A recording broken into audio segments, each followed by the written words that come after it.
Welcome to the Future of Teamwork podcast, where we explore cutting-edge strategies to keep teams human-centered, drive innovation, and empower you with the tools and insights needed to help your team excel and thrive in today's rapidly changing world. Your host is Dane, a seasoned expert with over 20 years of experience enhancing team dynamics and innovation. Today, Dane is joined by Becks Port. Becks is an accomplished human resources leader experienced in working with executives to build and deliver transformative people strategies. Currently, Becks is the Chief People Officer at 10x Genomics, where she has helped scale the culture and build a high-performance organization. Tune in to discover the following key insights. First, how an honest and intentional culture enables employees to thrive.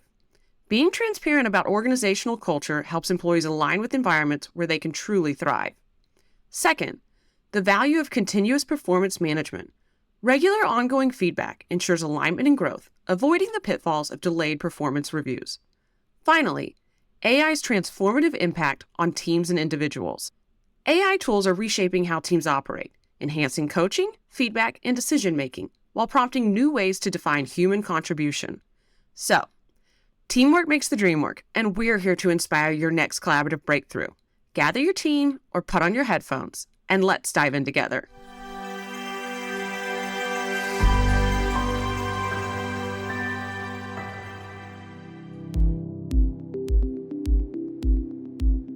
Welcome to the Future of Teamwork podcast. My name is Dane, CEO of the Huddle 3 Group, and today I'm joined by Becks Port. Becks is a CHRO, a speaker, a connector, a fellow British citizen like me, I believe, and also an American citizen now. So welcome to the show, Becks. Thank you. It's great to be here. It's good catching up before the show. I think there's a lot of really cool things that we can dive into, and you've got a great story, work for some great companies. Maybe for the benefit of our listeners, you can give us a little bit of a backstory on how you come to be doing the great work that you do. Yeah, sure. Well, I'm originally from a fabulous place in the UK called Hull. So big shout out to anybody who's listening in Hull today. And I, early on in my career, discovered psychology. So I did a degree, master's, PhD in psychology, and it became a lifelong passion of just interested in people and what makes us tick and how we can be better. And I then took a path into HR. I worked in consulting, and then I worked in banking. I discovered after almost a decade in banking that nobody really wanted to work for a bank anymore, and everybody wanted to work for a tech company. And so I left banking and joined Netflix, and from Netflix joined where I am now, which is a life science company called 10x Genomics, where I'm the Chief People Officer. But throughout my career, I've always been focused on how do we create employee-centric workplaces? How do we create environments where people can thrive and do the best work of their lives? I love that. When you think about people thriving, there's a lot of challenge out there from certain sort of elements of society and leadership right now that maybe we've overdone the accommodating employee movement. So how does that kind of bounce off your position on thriving? Like, what is employee thriving to you? Oh, well, that's a good question. I mean, I want employees to thrive so that we can run great businesses. So everything we do is obviously in service of making an organization more successful. And so, you know, an employee thriving is really dependent upon your culture. And I think the culture you're trying to create will define what employee thriving looks like. And so in some companies, it is talking about lots of social issues all of the time. In other companies, it's not, because that's not what they want to focus on in terms of their culture. I don't think there's a right or a wrong across that spectrum. Yeah. It's what do you what kind of environment do you want to create? And for an employee to thrive, you've got to be really honest about that environment, because I might really, really want to talk about social issues. And if my employer is saying, we don't do that here, and I didn't realize that before signing up, then I'm not going to thrive, because it's a need I've got that's not been met. And so I think it's really important that employers are like, hey, this is us, right? And people can self-select in or out. And employers need to spend a lot of time thinking about who they are and what kind of employer they want to be, because we're all individuals and we've all got different needs. I think that's brilliant. It's interesting. I've had a number of people over the years talk to me about sort of Sinek's version of starting with the why, and then, perhaps starting more from the place of who, or even now I'm hearing more about starting from how, because how is actually the way that people show up and do work. So it's really interesting seeing those different perspectives and how they take shape. If you think about those cultures, as you said, that are really honest about who they are and how they work and how they have conversations, what have you tended to see or identify over time that determines a leadership team that's taking that seriously and being very intentional in that regard? Yeah, I mean, I think people, I've been really fortunate, and I've worked with leaders that do take culture really seriously and understand the implications of that. I often think in positions, in HR or running people teams, it can often be like, oh, well, that's the people team's job. And I think we need to be really careful to say, we can help facilitate this conversation, but we all own this culture. I think leaders are more successful if they're aware of the impact of the culture. And sometimes that's not sort of a philanthropic stance. It's a better culture leads to better engagement, leads to better productivity, leads to better outputs, right? It's sort of, again, grounded in successful businesses tend to have really strong cultures. Yes, yeah. And interestingly, with your time at Netflix, they've always been renowned for having really built the culture deck and to have been very intentional about that. Maybe you could share a little bit about what you saw there. Yeah, and again, that was owned by the leaders. I think Reed probably wrote that culture deck, and every leader in the organization believed in that culture, understood that culture, and was ready to be a custodian of that culture. And that's how strong cultures are built. Culture is what people do when no one's watching.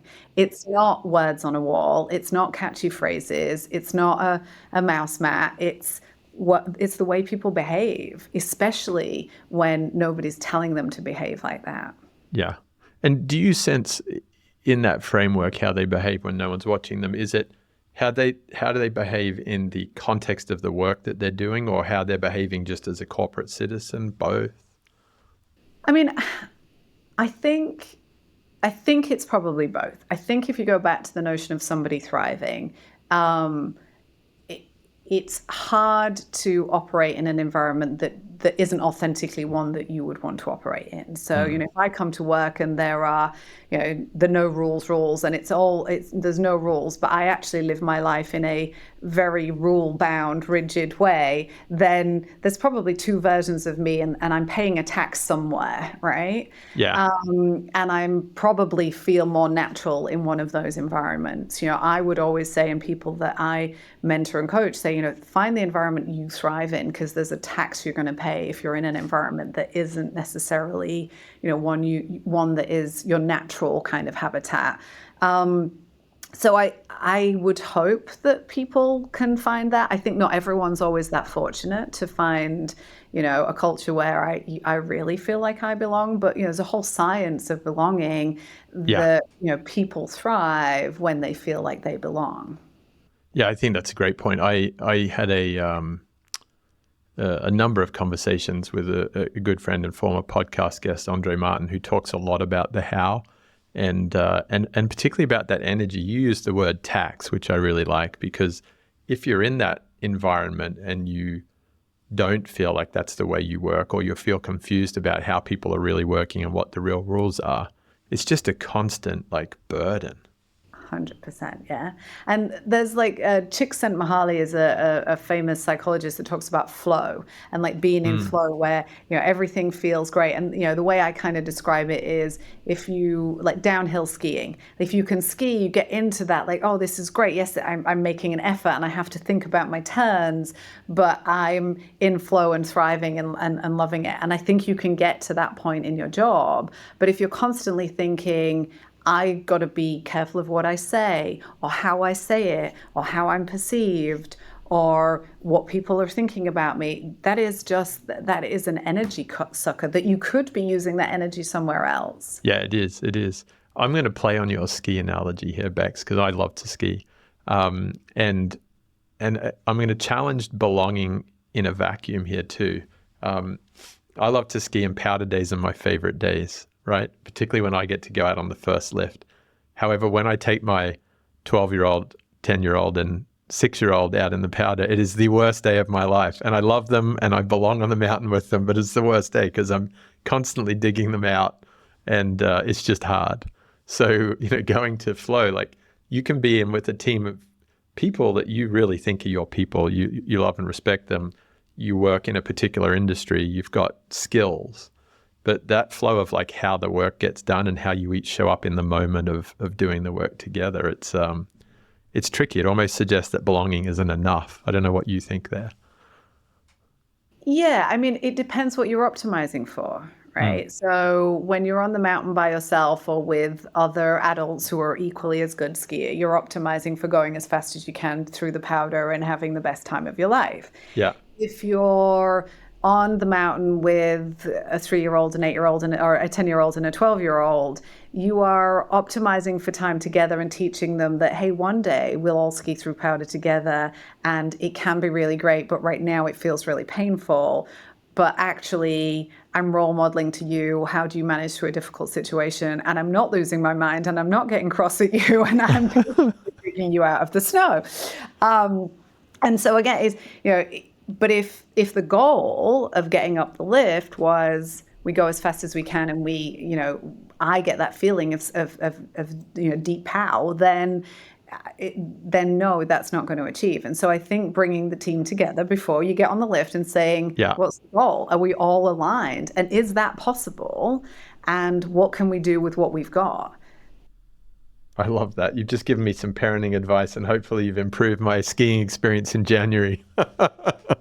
I promise I've never shouted on a ski slope before. It's cool the way that you frame there, Bex. What are you optimizing for? Because that's not always clear. You go into some teams and, a team might think that they're optimizing for cost reduction, but actually the boss wants them to give a really good customer experience and it's just not clear. How do you tend to see that show up in teams? Yeah, 100%. And I think that is often the main problem where conflicts come from, right? Go back to the ski analogy, right? If you've not had the conversation at the bottom before you get on the lift, what are we optimizing for today? You're going to be really annoyed because you turned up wanting that deep powder experience.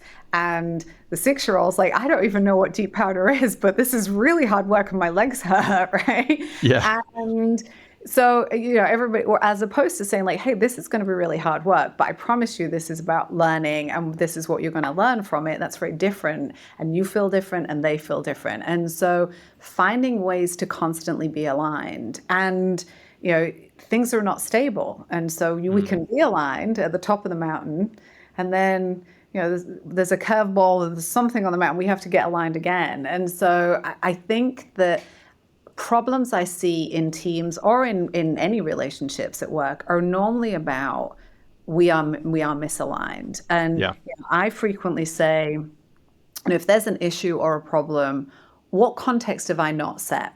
It's normally because I've not set enough context about why we're here and how we're going to go about this. Or, and as a leader, I take that on me. That is me for not setting enough context. Yeah. Context is a huge word. Actually, it doesn't come up a lot in the conversations that I have on this show, but it's coming up right now a lot for me as we're going into like end of year appraisal season with some of our teams, because you realize that you're getting into conversations and you're saying this didn't quite go well this year and it's now November. but you never set the context right in February or March, nor did you address it going to your mid-mountain point that it wasn't quite on track in June or July either. Yeah, and we switched to continuous performance management. So we don't have an end of year performance appraisal for exactly that reason. Yeah. Because, why would I wait? If I need to tell you to slow down on the mountain, I'm not going to wait until we get to the bottom, or else something disastrous might happen. I'm going to say, hey, let's slow up. Let's talk about it right now because this is a problem right now. And so we, I feel that continuous performance management is really important. Now, we do have forcing functions of biannual conversations. So twice a year, there's, a forcing function for managers to go deeper and to talk about development and career aspirations and those sorts of things. Because I think otherwise we all get really busy in our day jobs and that stuff never happens. And so it's all giving people a license to do it. I like that.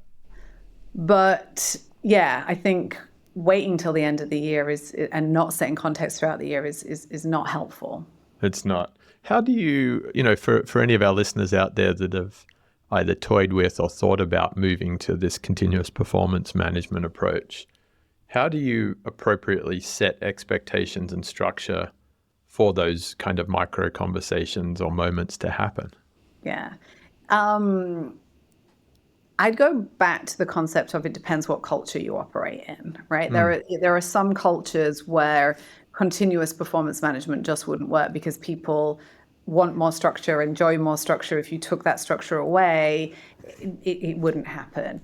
I think you do have to lean into much more of manager training, much more manager encouragement. We have a manager digest that I send out once a month that is, hey, if you're a people manager, here are some things to be thinking about. Here is a podcast about giving great feedback, or here is a paper to read, or, these sorts of things to kind of encourage people to constantly think about this. Yes. But it's a journey. I mean, it's still, people don't love giving each other feedback. It can be really tricky and really hard, and getting it right. And people are not always open to feedback. Yes. And so getting it right is really, really difficult. And, we're talking about teams. When you've got a really great team dynamic, you're like, do I really want to share this with that person? It might upset them, and we get along so well. And, I'm just not going to bother with that. I'm just going to carry on. Yeah. That's really interesting. I think what I'm hearing there, Becks, is that with your manager digest, that you're kind of partnering, learning with continuous feedback, that there needs to be some prompting and reinforcement. Nudges. Nudges to get people to kind of remember to do that. And then again, I do think that these forcing functions twice a year and where employees are expecting it as well, because there's also this sort of giving people permission, like, hey, you're my manager and I'm expecting to have a conversation about this, opens up that door. Yeah. Well, one of my mentors that I'm working with right now, he's been encouraging me down the path of having the mid-year review cycle as this is only about how you do the work. It has nothing to do with your outputs. So we're not going to say, well, you were supposed to have shipped this product and you didn't. We're going to say, well, how did you do the work and how did you interact with your colleague in that department? But it's all how stuff. And then you get to the end of the year and now you're talking about metrics and the value created in the role. How does that land with you? Is that a good approach, confusing approach?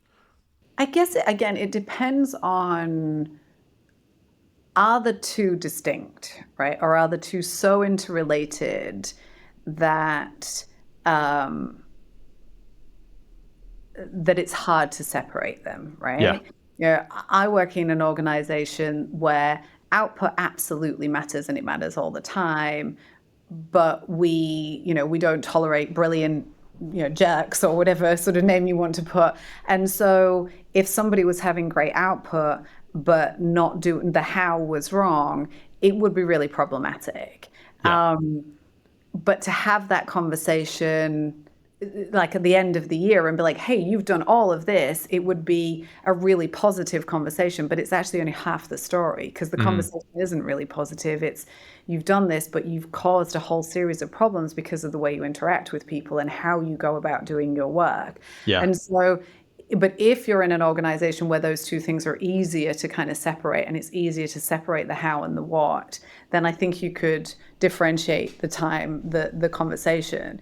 Yeah, that's good advice. So it's going to even differ not only culturally, but by department. You might have a very different approach in the finance team than you will in the sales team than you will in the development team. Yeah. Okay, that's very cool. So you used the word nudges there around your Manager Digest, and I know before the show we were talking about what could really be exciting about where teams are going, and you dived into AI. So maybe we head in that direction. Views and hopes for AI and team effectiveness. Yeah, I mean, I think what I find so exciting about AI is just the speed and the pace of which AI is changing and impacting. I remember back in about the year 2000, and I remember being like, oh, online shopping, this is a new thing. And I remember saying to someone, are you going to do your holiday shopping online? And they were like, oh, no, I don't know if it's safe. And then I was like, oh, maybe it's a next year thing, right? But it probably wasn't until, I don't know, 2010, until everybody was really doing all of their shopping online, or even afterwards, right? Like, Yeah. I don't know if like Amazon was even a thing then. I'm trying to think where I was at 2010. It still isn't in Australia. Yeah, right? And so the pace of change was actually being very slow, right? Nearly 25 years on, people still, Oxford Street in London is still packed on Christmas Eve, right? And whereas AI, I went to a conference 6 months ago, and people didn't really have use cases in HR how they were using AI. They were like, it's going to affect loads of change. And I was like, can somebody give me an example of where they're using it? And they're not. Today, there are AI hiring tools. There are one I'm really excited about is, interactive coaching tools, role-playing tools where managers can interact real time with a voice that can tell them, hey, I've got to role play this difficult conversation with you. And so in a very short space of time, tools are already on the market. A lot of HRIS systems are going to have much better chatbots that are aided by AI. And so I'm really excited by the pace of change, which I think is going to ultimately help all employees be more effective, and therefore teams be more effective. And if I can role model and practice that feedback conversation that I don't really want to have with you because I don't want to upset our friendship, I do it in a really effective way because I've practiced it a few times with an AI tool, then our relationship, it lives intact. I give you good feedback, so whatever it was that I wanted you to do differently, you start to do differently, and our team becomes much more effective. So I'm super excited, and that's just in the last 6 months, right? And so 6 months from now, there will be things that, I have no line of sight to today that will be on the market that will be impacting how we work. And I think it's going to be super exciting. It is exciting. A little bit scary too. It is a little bit scary. Although, I think, I also think it will help us understand what is uniquely human. And I like that. Really excited about that, because I don't know if I know what that is right now. No, me neither. And we do know that with the disengagement and the energy that we talk to later, that we're overdoing work, and work isn't actually healthy for people in its current state in a sustainable setting. So, driving towards healthier outcomes, better community outcomes is really encouraging. I completely agree. And look, work isn't working. And, I think every new generation, people are like, oh, this generation doesn't want to work, or they don't want to do this. And and every generation before them has also challenged the modern convention. I didn't want to work the same way my parents wanted to work, and so on, right? And so I think changing the way that work is done is needed, and everybody has always asked for it. I just don't know that we've always been able to deliver on it. Yeah, you're absolutely right. I always have these conversations with my dad. He was a publicly traded C-suite executive, but in the 90s and early 2000s where the iPhone didn't exist. So it was still a period where, if it was really urgent, someone would call him, but otherwise he would get to work and read printed memos and letters and go to meetings. But it wasn't this kind of always on culture that, we're now living through. Yeah. It's very different. Also, going back to that same mentor and friend of mine that I'm doing the work with right now, there's something that you mentioned about AI, which is really interesting, particularly around the speed, which is that it can be kind of there. It can be coaching us or assessing or role-playing with us. And the way Ian explains work is his definition of work is turning intention into reality, which I find just so like crisp and cool. And so then he'll break down intention and reality, and he'll be like, intention is our HR policy or our business strategy. It's where we're trying to go. It's what we say we stand for.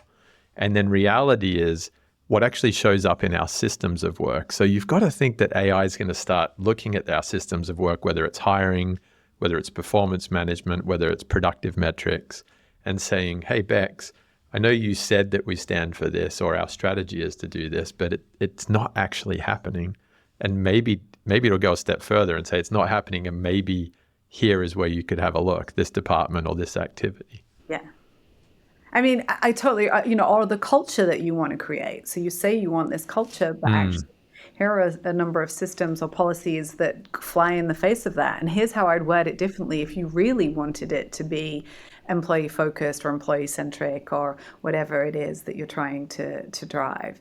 And I think the great thing about AI is just all of that sort of cross-functional knowledge that would have taken an individual or a group of individuals thousands of years to read can now be just done in 1 second. I even think about our business and understanding different cures for different diseases and being able to cross-pollinate that knowledge where people tend to get very siloed and become experts in this particular domain. Now you can feed all of that to AI and it can say, well, hang on a minute, you've got stuff going on over here and over there that is the same. And you two people or two disciplines have never talked to each other. That is exciting. And I read a study, and I'm no academic, so I'm never good at actually citing or referencing, but the study was saying that often innovation comes from people in adjacent areas. You don't go to the sports scientist for a sports science innovation. It might actually be another form of science that actually spots that commonality or that pattern that could apply here.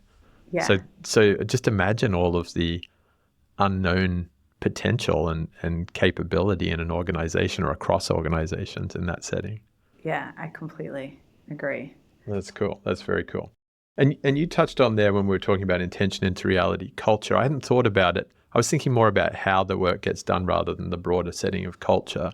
And we touched on, the iPhone. But if you're a company that really stands for work-life balance or supporting part-time professionals, whether they're late career or they're caring for children or whatever else it might be, and you continually kind of require them to be logging in out of hours and sending emails all around the clock, that can sometimes go hidden. But I would imagine that this would, in the future, become far more known.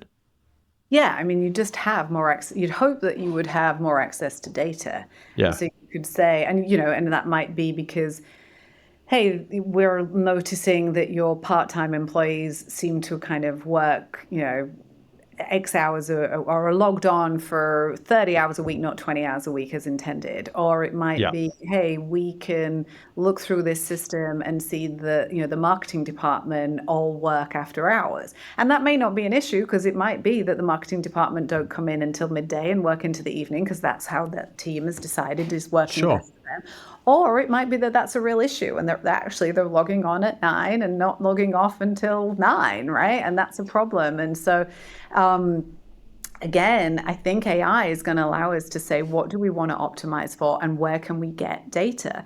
One of the challenges I think we often face as people professionals is what's noise and what's really an issue, right? Like, is Yeah. this one or two really vocal employees that are talking about a problem, or is this really a problem? And what is the data that I can really get?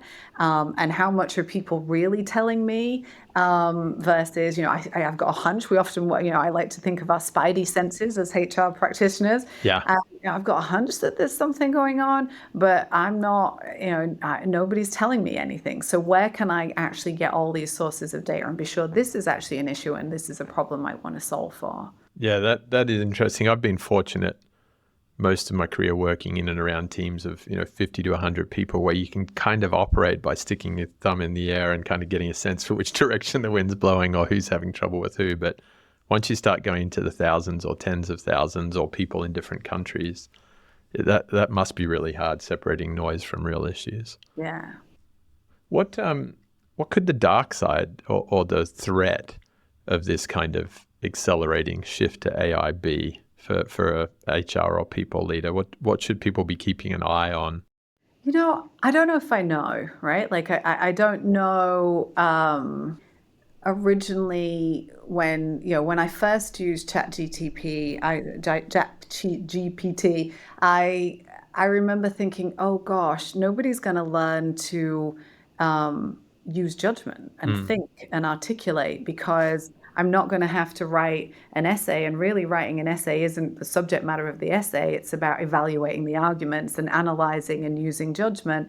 And nobody's going to have to learn that skill anymore, which is going to impact the way people think. So in 20 years, employees are not going to have the same judgment as they've got now. And I remember being really concerned about that. And then I was like, oh, actually, no, what's going to happen is AI is going to be the examiner. And you're going to have to argue and debate with AI and be able to articulate it and be like, oh, no, like, what about this? And be even smarter and even better judgment and even better at analyzing arguments. And so, are there potential downsides? Yes, I'm sure there are absolutely huge, but I also think that there will constantly be this evolution of a solution. Like, this is going to be, it's when we got the internet, everybody's plagiarizing everything. Well, no, like, there's a way to kind of, get over it. So I'm more optimistic than I am pessimistic about AI, and I'm not focusing on the challenges. I think there will be regulation and policy change, and I hope that can change as quickly as it needs to, because often policies sort of lag technological advancements. Yeah, I know that earlier on, I haven't heard of as much of it now.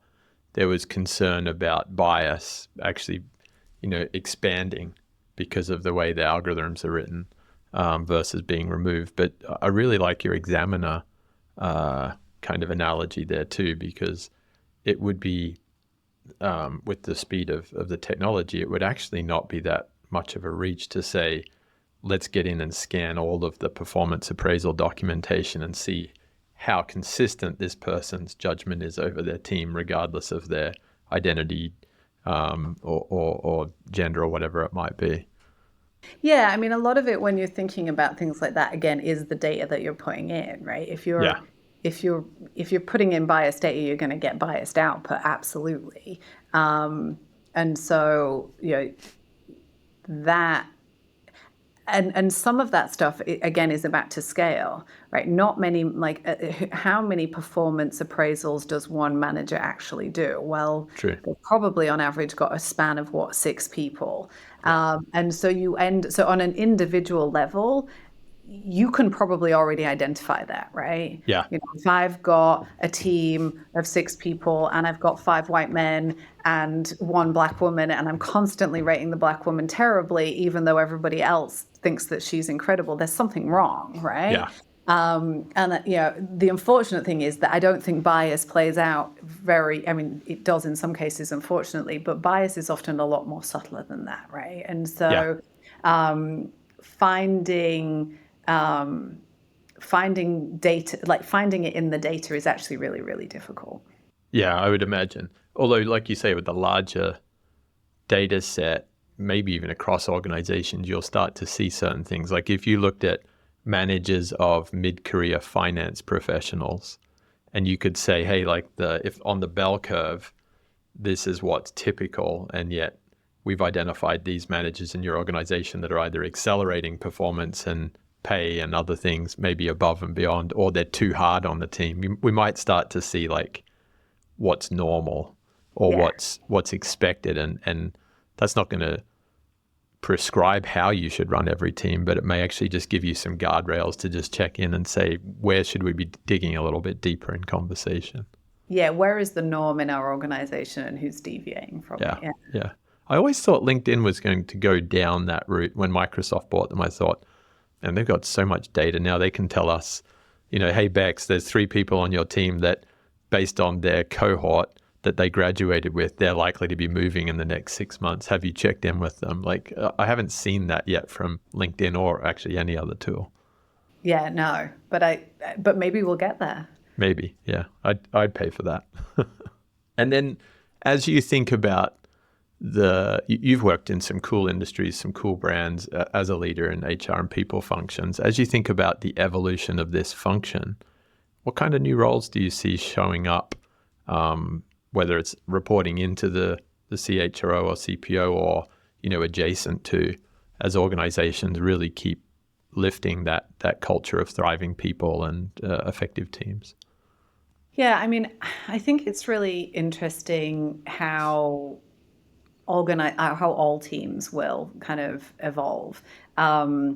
I was just talking to someone who came back from a HR conference, and they said that there was this notion of like a chief AI officer will be a thing in organizations. I was like, I think, I'm not sure if I buy that. I think that AI will just be so ingrained in what we do, it will be everywhere. Yeah. I think within our own teams, the kind of head of employee happiness, right? Like, I think that I've talked a lot about employee happiness, and I think that we need to think and leverage the science of happiness a lot more. Yeah. Really focus on that. And again, it's not because happiness is this sort of twee phrase, if you like, right? And some people really don't like it. And I'm not saying it because I think everybody needs to be really happy.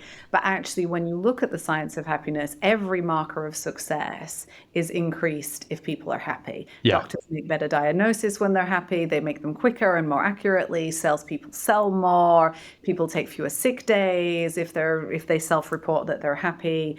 They are more likely to be promoted. You're more likely to be paid more. And so it's both good for the individuals and for the organization. And so having, people teams that are thinking, what do I need to do in order to really foster employee happiness? And how do I ingrain that into the employee value proposition? I think is going to be really critical, because a lot of the more tactical work is going to be done by AI. Yes. Right? Like, if you want to understand your benefits, then you simply ask somebody in the AI, like you just ask the AI and they'll be able to find the information, as opposed to right now it's on a benefits site and I need to, send an email into HR operations to understand it. So, things like that, I think, will free up people's capacity to kind of focus on the stuff that is more uniquely human. Yeah, I really, really value that. I saw MetLife appointed their first Chief Employee Care Officer, which is a cool title. I didn't see that. That's awesome. Yeah, it's really cool. And it's interesting you raise happiness, and you touched on the fact that some people don't like happiness as a measure, because it's hard. It's hard to understand what's driving happiness. Is it something in work, out of work, chemistry? I don't know. But Adam Grant, I love his Work-Life podcast. He had Daniel Kahneman, the economist, on shortly before he passed away. And they did a great episode. I'll have Alicia add it to this show notes. But Kahneman said happiness isn't the measure. He said the measure is reducing misery, which is almost like the negative of happiness, right? But it was very cool because it's hard to go through an organization and do a happiness audit. What's creating happiness in your team? But it's easy, for you, Becks, or for any of us to go into our teams and say, what's causing misery right now? And how can we remove that misery for you? Yeah. And I think the challenge with happiness as well, there is, I think especially in the US, there's been a pressure to kind of like, everybody's got to be really happy. Like, you should be happy all the time. And I don't believe that's just not possible. That's not why, as humans, and again, what makes us uniquely human is the spectrum of emotions that we can feel, right? And we can feel multiple emotions at once. And that is wonderful. And we should honor each of the feelings that we feel. And if I don't feel particularly jolly and happy one day, I don't need to also feel bad about not feeling happy, because I'm already feeling bad about what I'm feeling bad about, right? Yeah. And so I don't want people to think, and I certainly don't want employees. And so maybe I like this notion of a head of care or head of employee care rather than happiness. I wouldn't want our employees to think, God, I have to feel happy all the time. No, you don't. But part of the role of the people team is reducing that misery. Yeah. And enhancing ways and taking away some of the pain and showing care and compassion. I want all employers to be caring and compassionate about their employees. Yeah, I think that's huge. And particularly in today's era where employees have never faced more like on all day anxiety and stress with, devices and everything else, that the amount of time we spend at work, it's not that employers are responsible wholesale. It's not that employees are just outsourcing their health and well-being, but we've got a big role to play. Huge role to play. And you extrapolate that out and you just think, okay, the impact of every employer on communities, on on individuals, but then on communities, and then on countries and GDPs and things like that. It's not just the the business success that has an impact on making the world or the country successful. It's actually also the psyche of the employees. And so I kind of think that it is a huge responsibility that I don't know that every employer takes as seriously. It's almost, I'm kind of being forced to do this because employees expect me to, rather than seeing that there is a bigger purpose to that, and it's part of our social responsibility. Yeah, there's a total correlation there between healthy customers, vendors, employees, you name it. That's neat. So maybe there is also a chief misery reduction officer out there. That would be cool. I'd like that job title. You kind of feel like a strange kind of Santa Claus. Instead of dropping gifts off, you're taking things away, which is a gift in itself. Well, there's been a lot of great ground that we've covered. I like the way that you explained employee thriving, and particularly its linkage to sort of intentional culture and being honest about culture. And then sort of diving into the sort of flow elements, how you work. And the ski analogy, clearly one of my favorite parts, because I connect with it. And I think the way that you gave me that advice on like bringing the team together to set out our objectives, what are we optimizing for at the beginning, but then maybe checking in the middle. That was a really cool sort of commentary and advice there. And then naturally we touched on the continuous performance management and AI and nudging. There's so many great takeaways from this discussion, Becks. I really appreciate you taking the time to share it with us. No, it was an absolute pleasure. Thank you so much. You bet. If anyone wants to find you or your content, I know you do a lot of speaking and other podcasts, how do they best connect with you? It's probably through LinkedIn. So you can find me on LinkedIn, although it is Rebecca Port on LinkedIn. So that's probably the easiest way. Great. Well, we'll make sure to connect your profile there in the show notes too. Great. Well, thanks again. Thank you. Thank you for joining us. Remember that by embracing vulnerability, trusting our intuition, and approaching challenges with compassion, we not only strengthen our teams, but also pave the way for a future where collaboration thrives. If you're hungry for more insights, strategies, and research on collaboration, head over to thefutureofteamwork.com. There, you can join our mailing list to stay updated with the latest episodes and get access to exclusive content tailored to make your team thrive. Together, we can build the future of teamwork. Until next time.